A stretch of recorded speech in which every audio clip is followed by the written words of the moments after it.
Continuamos con La Noche.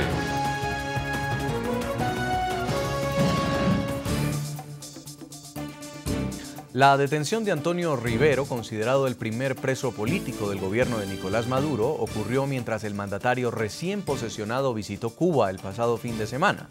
Es una coincidencia que llama la atención, pues el general Rivero ha sido un duro crítico a la presencia de cubanos, civiles y militares en Venezuela.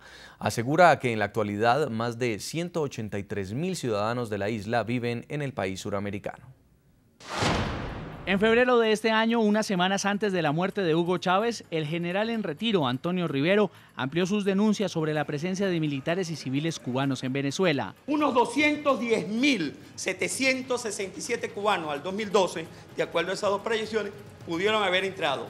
De ese porcentaje, un 83% permanece en el Estado. De acuerdo a este cálculo, más de 183.000 ciudadanos cubanos aún están en territorio venezolano.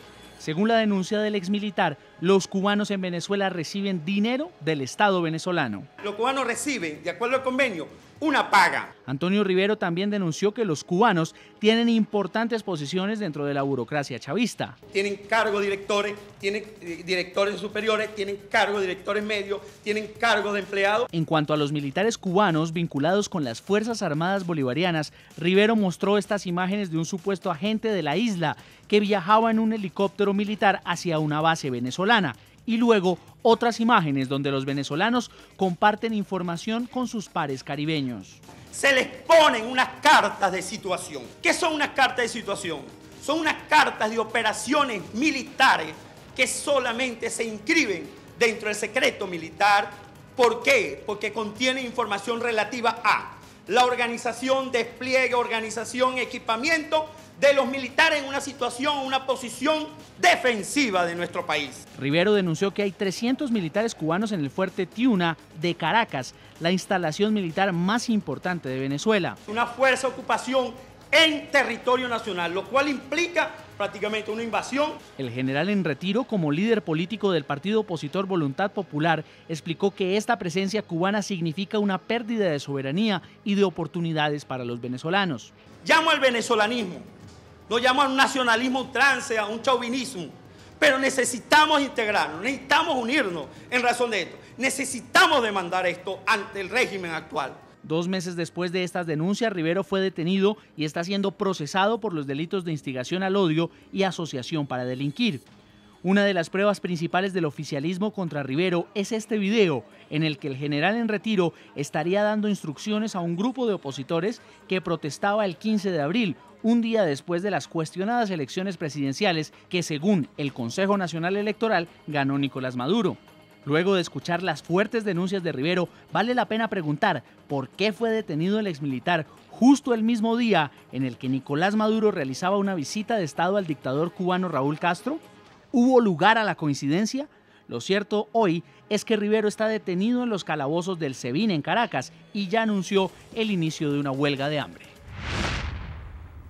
En el programa La Noche hablan los protagonistas de la noticia para hablar de la gira que esta semana emprendieron diferentes líderes de la oposición venezolana por América Latina. Nuestro subdirector Jefferson Beltrán entrevistó en Lima, Perú, a Leopoldo López. El coordinador nacional del partido Voluntad Popular explicó los ejes centrales de esta iniciativa que busca denunciar a nivel internacional los atropellos que enfrenta la oposición en Venezuela. Señor Leopoldo López, uno de los líderes principales y el coordinador nacional del Partido Voluntad Popular, bienvenido al programa La Noche de NTN 24. Muchísimas gracias, buenas noches. Bueno, rápidamente quiero comenzar con el centro de lo que es este programa el día de hoy y tiene que ver con esta disputa tan fuerte, esta violencia de la cual ha sido testigo América Latina y el mundo que está enfrentando en ese momento a la oposición con el oficialismo. Estamos hablando específicamente de estas agresiones de las que ustedes fueron víctimas dentro de la Asamblea venezolana, dentro del Congreso venezolano. ¿Ha habido algún tipo de acercamiento para que estos hechos no vuelvan a suceder y de alguna manera esa confrontación política no se traduzca en hechos violentos en el Parlamento venezolano? Mira, bueno, primero de nada, muchas gracias por esta oportunidad. Lo que ocurrió en la Asamblea es síntoma de una enfermedad, es decir, no es un hecho aislado, es una enfermedad de un gobierno que lleva a la confrontación, a la violencia la política. Lo que ocurrió en la Asamblea está ocurriendo en las calles de Venezuela, está ocurriendo en las pantallas de televisión. Es la estrategia del gobierno, que incluso se ha llevado a las asambleas regionales de los estados. ¿Qué es lo que está planteado por parte del gobierno? Un golpe al Parlamento, un golpe a el espacio de debate político, Parlamento, hablar, discutir, y le quitan el micrófono, le quitan el derecho a palabra, condicionan el derecho a palabra de nuestros diputados, y además de eso le caen a golpes, le quiebran el tabique, le fracturan el cráneo, y prácticamente una situación de golpe a la institucionalidad de la Asamblea. Eso mismo se está llevando, esa misma política de Estado en las asambleas regionales de los parlamentos de los estados, y por supuesto que representa una visión de cómo el gobierno quiere avanzar con esta crisis política. Por eso nosotros decimos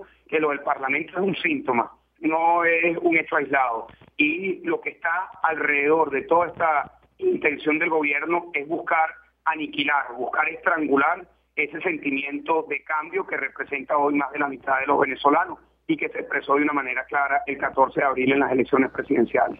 Señor Leopoldo López, otro de los puntos que hemos presentado hoy acá en el programa de la noche tiene que ver con otro de esos síntomas de los cuales usted está hablando. Tiene que ver con la captura de un general de la Fuerza Armada Bolivariana, el general Antonio Rivero, que fue capturado y hacía parte del movimiento político que usted lidera, de Voluntad Popular.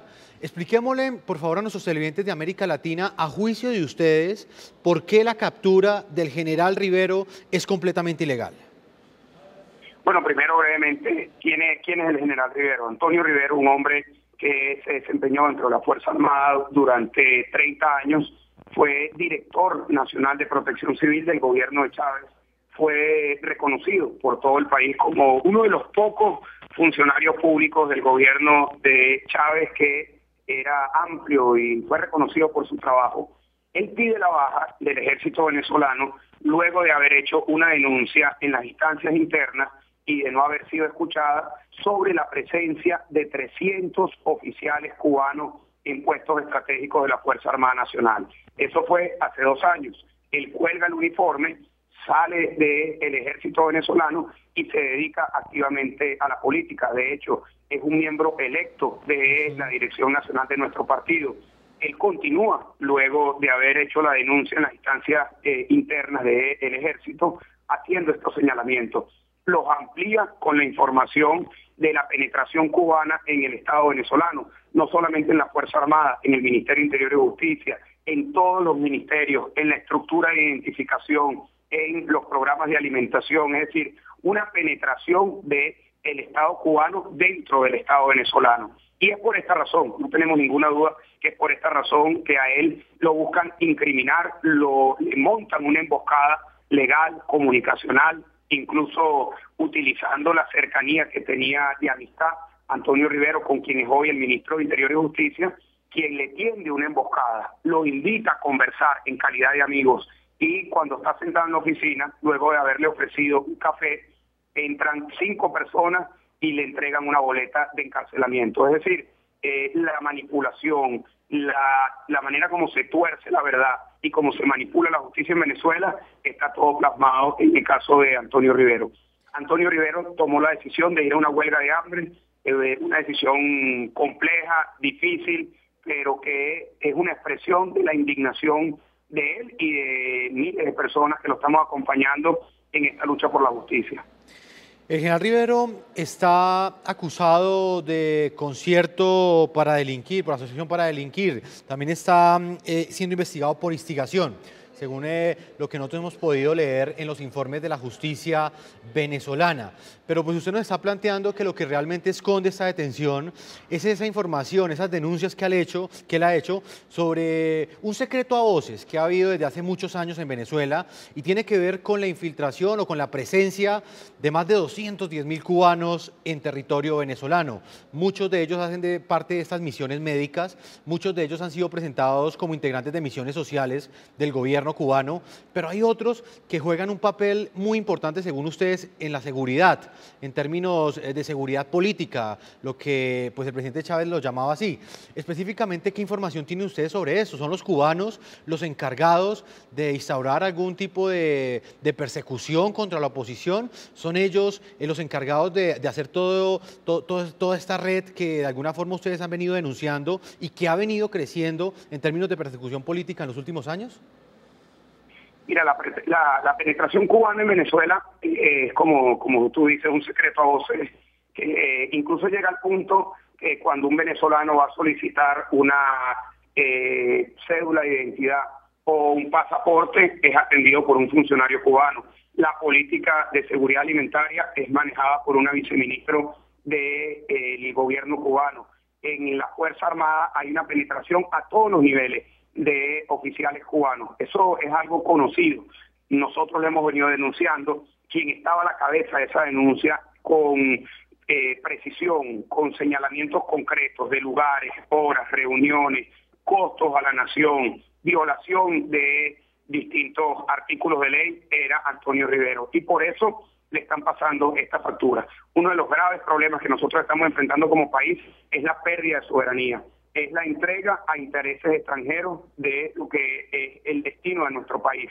No en vano estaba Nicolás Maduro en Cuba en una reunión de 5 horas en el mismo momento en el que fue detenido Antonio Rivero. Es decir, aquí lo que es claro y el gobierno venezolano no hace ni siquiera un esfuerzo para camuflajear, para esconder su dependencia al gobierno cubano. Este es un gobierno que está no solamente en el terreno de lo político, sino en lo económico, en lo estratégico y con mucha responsabilidad lo decimos, en el manejo de la seguridad, de la inteligencia y de los asuntos estratégicos de la Fuerza Armada, está dominado por el Estado de Cuba, está dominado por los intereses de Cuba. Usted en algún momento llegó a denunciar que también existía prácticamente una orden de captura en contra suya, en contra del candidato Enrique Capriles. ¿Qué esperan ustedes, digamos, en los próximos meses? ¿Qué información tienen sobre otro de los puntos que ha marcado este incipiente gobierno de Nicolás Maduro? Y tiene que ver con ese punto, el arrecio frente a la persecución penal y judicial contra líderes de la oposición. ¿Esto va a arreciar o creen ustedes que, según la información que tienen, no va a ser una herramienta utilizada por el nuevo gobierno chavista? Mira, esto no es un señalamiento que hacemos nosotros en abstracto. Nosotros hemos sido señalados por Nicolás Maduro, por el presidente de la Asamblea Nacional, por el canciller, por otros voceros del gobierno venezolano que han dicho en cadena nacional, con nombre y apellido, Enrique Capriles, Leopoldo López, los vamos a meter presos. Eso ocurre todos los días. La semana pasada esta amenaza estaba materializada ya en unas órdenes de captura. Por alguna razón el gobierno las mantiene congeladas, más no suspendidas definitivamente. El gobierno ha venido haciendo una serie de denuncias, una serie de señalamientos concretos de amenazar con cárcel, amenazar con detención a distintas personas, entre las cuales me han incluido a mí, con falsedad, con la mentira como excusa y siempre buscando el aniquilamiento, el arrodillamiento de quienes representamos una posición distinta a la del gobierno. ¿Qué actitud hemos asumido nosotros? Bueno, denunciar esto primero a nivel nacional y a nivel internacional. En este momento yo me encuentro en Perú, conjuntamente con el diputado Eduardo Gómez Sigala. Hemos presentado la situación de nuestro país, tanto sobre la violencia como el desconocimiento de las leyes, como la manera como el gobierno pretende quebrar cualquier tipo de convivencia democrática ante el Congreso peruano y también ante el gobierno. El día de ayer tuvimos una reunión con la Cancillería peruana, que estando en la posición de presidente de UNASUR, el señor Ollanta Humala, nosotros le hemos planteado la necesidad de que él le exprese al resto de los presidentes miembros de UNASUR la situación crítica que se está viviendo en Venezuela, que ya no solamente en el terreno electoral, pues ciertamente ese ha sido el detonante, pero que se está manifestando también en un terreno muy peligroso, que es el de la persecución, el de la tortura, detención, presos políticos y por supuesto la violencia, que tuvo un episodio muy lamentable en la Asamblea Nacional. Señor Leopoldo López, líder político principal del Partido Voluntad Popular, coordinador nacional, le agradezco este tiempo que usted le ha concedido a nuestra audiencia en América Latina y al programa La Noche de NTN 24. Muchísimas gracias. El debate sigue abierto y les preguntamos a ustedes, a nuestros televidentes, ¿qué opinan sobre el silencio de la comunidad internacional frente a las agresiones que enfrenta la oposición en Venezuela? Agradecemos los mensajes que nos envían a esta hora desde Venezuela, Colombia y Argentina. Leemos algunos. Edward Páez dice, lamentablemente vivimos en un mundo tan global que no nos importa cuando el vecino está mal, solo cuando está bien.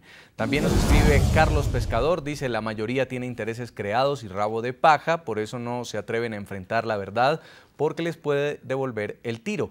Y nos escribe Guillermo Zamudio, dice, hay dudas, pero sabemos que esta oposición no es garantía de nada para el pueblo venezolano. Las agresiones son mutuas. Nosotros nos vamos a la pausa y ya continuamos conversando con nuestros invitados en el programa La Noche a propósito de la tensión política en Venezuela tras el ajustado resultado electoral del 14 de abril.